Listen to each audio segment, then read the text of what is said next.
Iingay yan ah.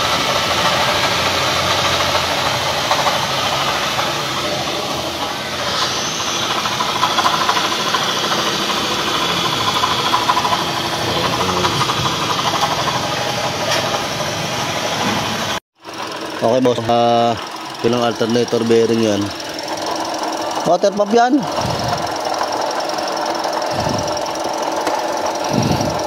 Basa o baka yung dati? Baka yung dati pa, no? Dati pa yan kasi pinalitan ko yan eh.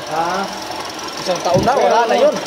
Isang taon na, wala na yun ha. Hindi na nalilis, ano eh, nag-asigaw. Hindi malilinis yan. Hindi malinis eh. Bagat na lang.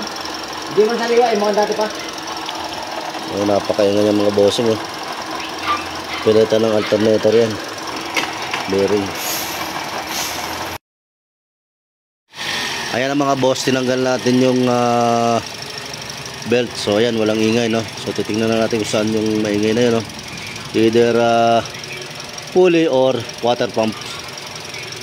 Pero tingin ko dito water pump yan eh. Pero double check na lang. Kasi yan na mga boss, wala nang tunog ha. Yan. Common yan sa mga BIOS mga bossing. Water pump. Huwag na kayo mag-ano ng alternator, water pump muna.